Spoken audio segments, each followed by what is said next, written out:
Breaking, with one Obama quote, James Woods SHREDS lives after Virginia shooting. The left sincerely believes that only the right is capable of violence. As evidence, after the Alexandria shooting, which clearly was politically motivated, Democrats and their far-left allies have been scrambling to duck and dodge the shooter's anti-Republican bias. However, conservative actor James Woods is not one to let the left avoid responsibility.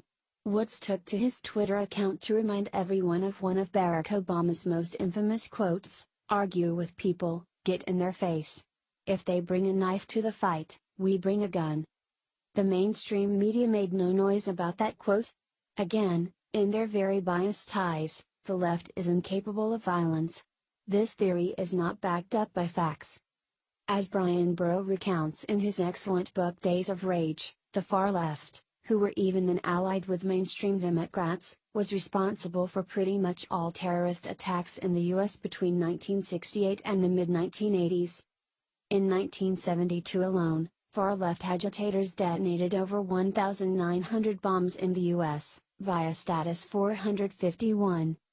Groups like the Black Panthers, the Weather Underground, and the Symbionist Liberation Army not only set off bombs at police stations or set fire to college campuses, they routinely robbed banks and engaged in shootouts with the police. The violence does not stop there, either. During the 1950s and 1960s, Puerto Rican nationalists attempted to kill President Harry Truman at the Blair House in Washington, D.C., if not for the quick intervention of police officer Leslie Caufelt, who died during the skirmish. President Truman could have easily been killed, via Tacky Mag. Puerto Rican terrorists also invaded the visitors' gallery of the House of Representatives with semi-automatic handguns. 5 politicians wound up wounded. In 1975, France's Tavern in New York City was bombed by the FALN, Armed Forces of Puerto Rican National Liberation. The Marxist-Leninist group killed 4 that day and wounded 43, via New York Daily News.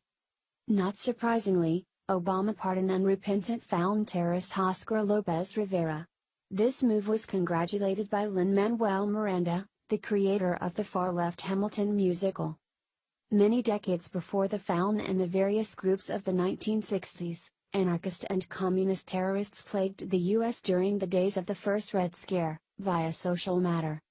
Despite such depravity, many left-wing terrorists wound up in academia, where their ideas have been celebrated. Bill Ayers, a bomber with the Weather Underground, is a professor in Chicago. Incidentally, he was one of Obama's mentors and is rumored to have ghostwritten his book, Dreams from My Father.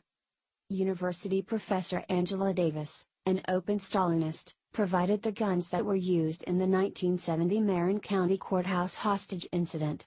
Judge Harold Haley died during the incident, via New York Post.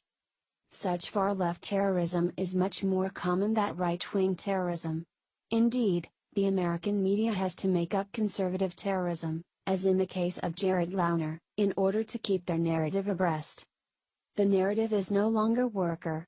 The left has a violence problem. What do you think about this? Comment below.